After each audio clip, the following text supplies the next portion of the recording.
Assalamualaikum warahmatullahi wabarakatuh. Kembali lagi di kelas Ibu, kelas Pendidikan Agama Islam dan Budi Pekerti. Kali ini kita akan belajar mengenai memahami pelaksanaan khutbah, tabligh, dan dakwah. Sebelumnya jangan lupa membaca doa dengan membaca Bismillahirrahmanirrahim. Untuk itu anak-anak tahu perbedaan khutbah, tabligh, dan dakwah. Silakan kalian perhatikan dengan seksama gambar yang ada pada video ini. Untuk pertemuan yang pertama ini mengenai khutbah, tabligh, dan dakwah, kita akan belajar mengenai khutbah terlebih dahulu, yang terdiri dari. Untuk itu, anak-anak harus terus mengikuti pembelajaran ini sampai dengan video pembelajaran ini berakhir. Dan silahkan catat hasil dari kesimpulan yang ada di dalam video ini. Baiklah, kita masuk ke materi yang pertama mengenai pengertian khutbah. Ajaran Islam menyeru kepada setiap umat Islam untuk menjadi pelaku amar ma'ruf nahi mungkar dengan arif dan bijaksana, sehingga kehidupan mampu memberi kebaikan kepada diri sendiri dan orang lain. Anak-anak perlu tahu bahwa melakukan amar ma'ruf nahi mungkar bisa melalui khutbah, karena khutbah menurut bahasa berasal dari bahasa Arab. Khotbah, yakhtubu, khutbah, yang artinya berbicara, ceramah nasihat, atau berpidato.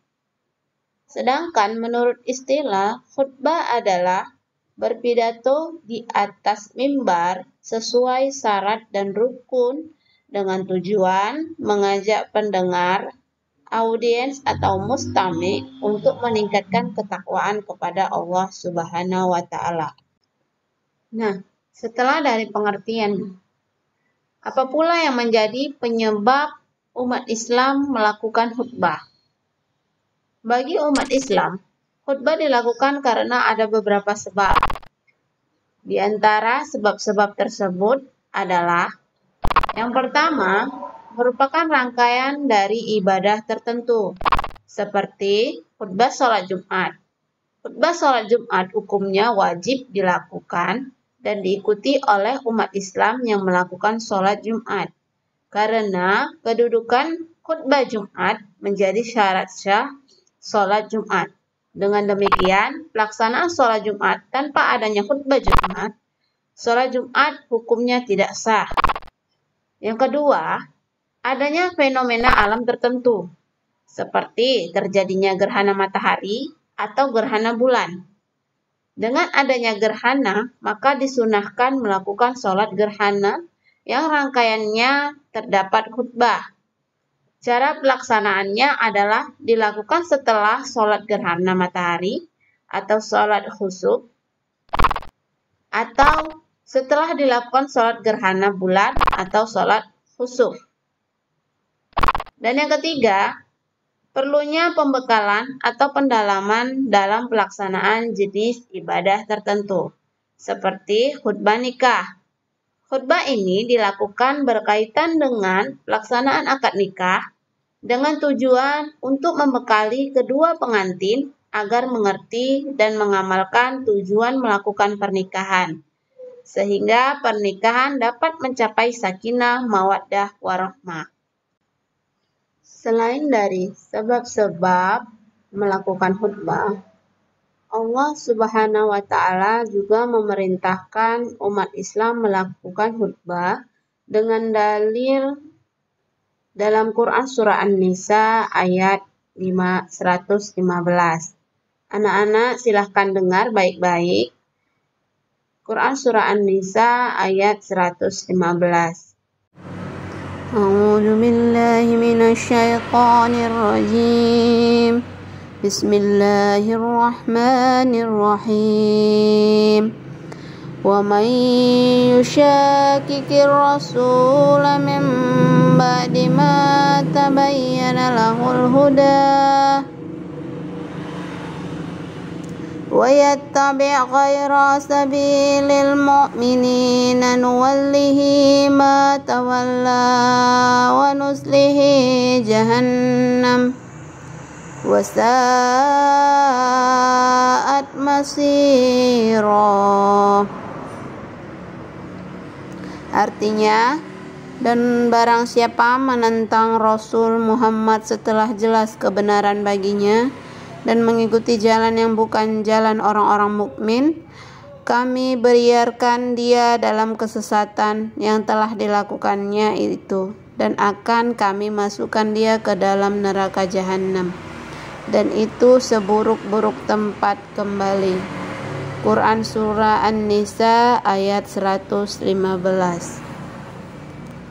Ada juga dalil hadis yang menyatakan tentang model khutbah Nabi, yang artinya Jabir bin Samurah radhiyallahu anhu berkata, dulu Nabi SAW berkhutbah 2 kali, duduk di antara kedua khutbah, membaca Al-Quran dan mengingatkan manusia. Hadis riwayat Muslim. Nah, kali ini kita akan masuk ke dalam materi yang selanjutnya, yaitu syarat dan rukun-rukun khutbah. Ada beberapa syarat khutbah yang perlu dipenuhi, sehingga khutbah menjadi sah dan dapat berjalan dengan baik. Syarat-syarat tersebut mencakup 2 hal. Yang pertama, syarat khatib, dan yang kedua, syarat materi khutbah. Syarat khatib mencakup seorang laki-laki yang balik, berakal, dan sehat. Yang kedua, menutup aurat dengan pakaian yang rapi. Melakukannya dengan berdiri, suci dari hadas dan najis, duduk di antara 2 khutbah apabila khutbah dilakukan 2 kali. Mengetahui tentang syarat, rukun dan sunnah khutbah, serta melakukan rukun khutbah secara berurutan. Nah, untuk syarat materi khutbah, yaitu materi khutbah bersumber dari Al-Quran dan hadis. Materi khutbah mengajak dan mendorong umat Islam untuk meningkatkan ketakwaan kepada Allah Subhanahu wa Ta'ala. Materi khutbah sesuai perkembangan zaman. Dan yang terakhir, materi khutbah tidak mengandung unsur hasutan kelompok. Nah, untuk rukun-rukun khutbah artinya sesuatu yang harus dilakukan secara urut oleh seorang khatib yang sedang berkhutbah. Apabila seorang khatib dalam melakukan khutbah tidak melakukan rukun khutbah secara urut, maka khutbah tersebut batal dan tidak sah. Dan apabila keberadaan khutbah menjadi syarat sah ibadah atau sholat, maka ibadah atau sholat tersebut berakibat tidak sah. Macam-macam khutbah ada 3. Yang pertama, khutbah Jumat. Khutbah Jumat artinya khutbah yang dilakukan sebelum pelaksanaan sholat Jumat. Yang kedua, khutbah Idain. Khutbah Idain adalah khutbah yang dilakukan pada 2 hari raya, yaitu Hari Raya Idul Fitri dan Hari Raya Idul Kurban atau Idul Adha. Yang ketiga adalah khutbah lainnya. Selain khutbah Jumat dan khutbah Idain, ada khutbah lain, yaitu khutbah setelah sholat istisqa dan khutbah setelah selesai melakukan akad nikah. Khutbah ini hukumnya sunnah, sehingga tidak mengikat dan menentukan keabsahan jenis ibadah tertentu. Nah, mungkin ini saja materi kita hari ini. Ibu harap anak-anak ibu telah mencatat apa yang sudah ibu jelaskan. Terima kasih. Assalamualaikum warahmatullahi wabarakatuh.